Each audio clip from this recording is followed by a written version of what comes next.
조갑제 TV 시청자 여러분 안녕하십니까. 2020년 6월 5일입니다. 오전 11시인데 어제 김여정이가 대북 전단에 대해서 입에 담기 어려운 막말을 쏟아낸 것은 그들의 약점을 보여준 것입니다. 즉 대북 풍선에 달린 진실을 전하는 정보 전단 또는 그게 초콜릿, 옛날에는 1달러짜리를 넣어서 북한에서 터뜨렸습니다. 타이머를 장착을 해가지고 평양 상공에서 터지도록 하는 수도 있었는데 이게 그렇게 아팠다는 이야기죠. 저는 옛날부터 이 대북 전단으로 북한 정권을 무너뜨릴 수도 있겠다는 생각을 한 적이 있습니다. 즉 정부가 나서지 않고 민간단체가 이 남풍이 불 때, 남쪽에서 북쪽으로 바람이 불 때, 주로 여름입니다만은 그때 여기서 한 10만 개의 풍선을 동시에 북한으로 보내면 어떻게 되겠습니까? 그냥 우박이 떨어지듯이 1달러짜리 지폐가 쏟아지고 초콜릿도 떨어지고 거기 김정은 정체를 폭로하는 전단지가 저 눈송이처럼 휘날리면은 북한 체제 견딜 수 있겠습니까? 그걸 향해서 미사일 쏘겠습니까? 그런 전략적 무기입니다. 북한의 정통한 사람일수록 가장 아파하는 것이 대북 전단이다. 그래서 김여정이가 나와가지고 그런 헛소리를 했더니 이게 헛소리가 아닌 게 되었습니다. 청와대가 김여정이한테 화를 내지 않고 대북 전단을 보내는 탈북민들, 애국자들이죠. 애국자한테 화를 내면서 통일부는 또 금지법을 만들겠다고 즉각 반응을 했습니다. 이걸 보면은 이게 문재인 정권은 북한의 지령을 받는 무슨 이 하수인이 아니냐 하는 의심을 자초합니다. 자초하는 거예요.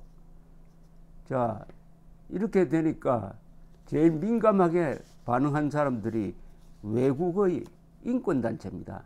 미국의 유명한 인권단체가 있습니다. Human Rights Watch라고요. HRW. 여기 필 로버트슨 아시아 담당 부국장은 아주 문재인 정권을 비판하고 나섰습니다. 그러면서 이게 바로 북한이 아프다는 것을 증명하는 것이다. 아마 탈북자들은 기분 좋아할 것이다라고 이야기를 했습니다. VOA와 인터뷰한 자리에서 로버트슨 부국장은 김여정 담화는 일부 대북 전단이 실제로 북한에 도달한다는 것을 나타냅니다. 김여정 제1부부장이 이토록 큰 문제로 삼는다면은 북한 당국의 우려에 대북 전단이 일정 부분 원인이 된다는 것이죠. 탈북민 단체들은 북한 당국의 이러한 반응이 그들의 활동이 효과가 있다는 점을 보여주기 때문에 기쁘게 생각할 것입니다. 대부분의 사람들은 대북 전단을 북한에 날리는 것이 많은 것을 변화시킬 수 있다고 생각하진 않지만은 북한의 2인자가 큰 문제로 삼는 것은 어느 정도 영향이 있었다는 것을 보여줍니다. 한국에서 소수 탈북민들이 대북 전단을 날리는 것에 대해 왜 북한 당국이 이토록 피해망상적인지는 정확히 알지 못하지만 외부 정보가 북한 주민들에게 전달되고 있고 이 전술이 생각보다 더 효과적인 것으로 생각됩니다. 통일부를 비롯한 한국 정부가 탈북민으로 하여금 이런 활동을 중지하도록 엄죽 단속한다면 매우 유감스러울 것입니다. 전단 살포는 무해한 활동입니다. 한국 정부가 전략을 바꾸는 것을 심각하게 고려해야 한다고 생각합니다. 한국은 북한의 인권 문제를 제기하고 논의할 준비가 되어야 합니다.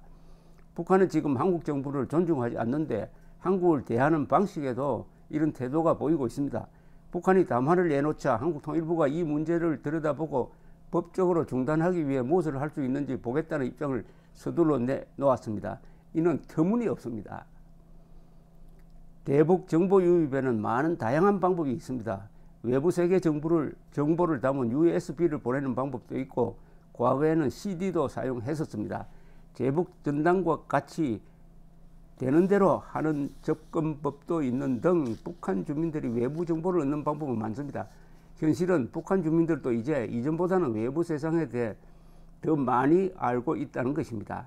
이는 북한 지도부의 정당성을 약화시킵니다. 북한에서 일어나는 일에 대한 김정은 북한 국무위원장과 당국의 거짓말을 믿는 사람은 없습니다. 정보가 계속해서 북한에 들어가고 있는 것엔 의심의 여지가 없습니다. 이분 말대로 북한을 무너뜨리는 것은 김정은이가 거짓말쟁이다. 김일성이가 군대를 몰고 와서 북한을 해방한 게 아니고 소련군이 들어와서 해방했다. 6.25는 김일성이가 남침한 거다. 이런 사실만 알려주면은 북한은 무너지게 돼 있다는 겁니다. 북한은 거짓공화국이니까 그 핵심을 치는 것이 대북전단인데 이게 대규모로 하는 것도 아닌데 아프다고 하는 것은 바로 급소가 거기에 있다는 것을 스스로 김여정이가 드러낸 거죠. 김여정이가 자기 약점을 드러냈다는 이야기입니다. 자기 약점을.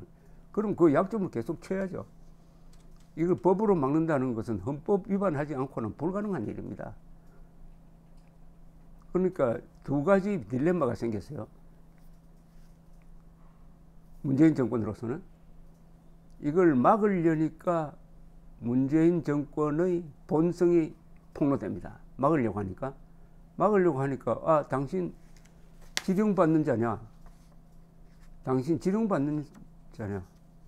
안 막으면은 김여정, 김정은한테 혼나고 딜레마입니다.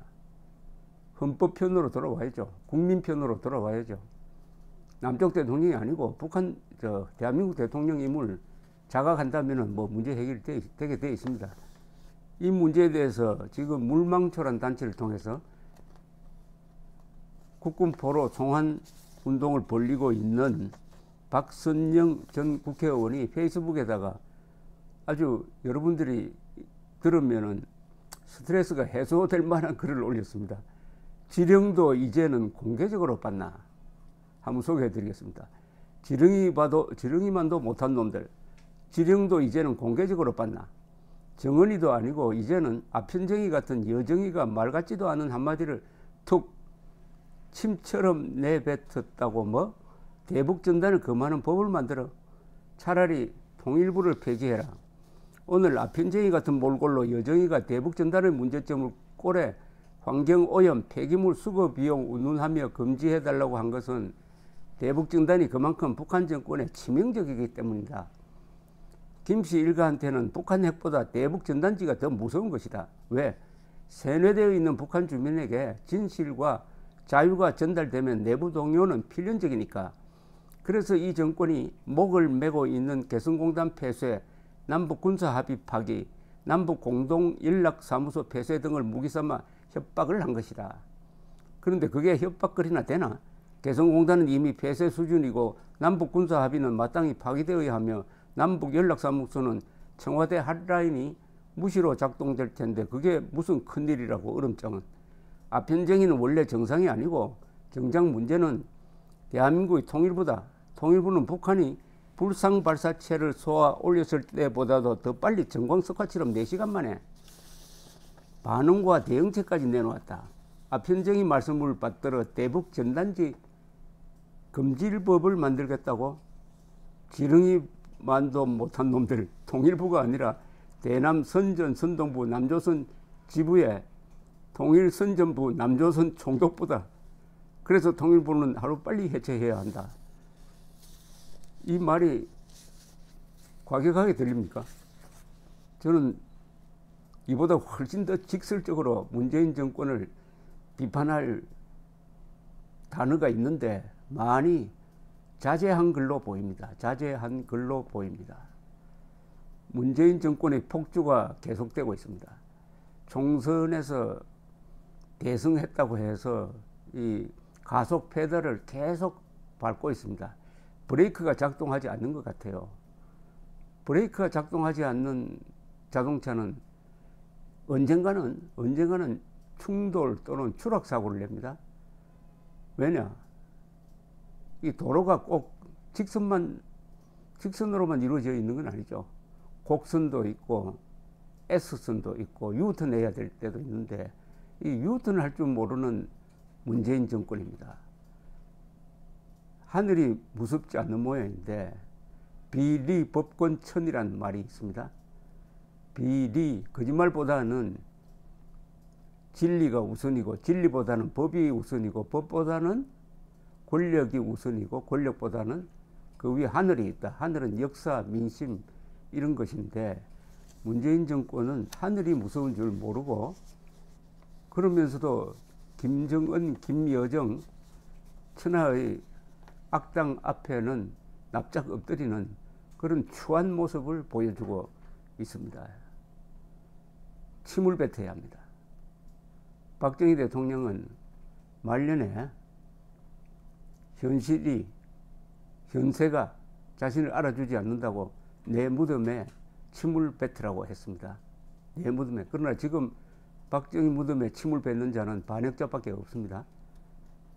문재인 정권은 내 무덤에가 아니라 청와대에 침을 뱉으라고 지금 국민들을 약을 올리고 있습니다. 뭐 침 뱉을 필요까지는 없지만은 여러분들이 분노를 표시해야 합니다. 감사합니다.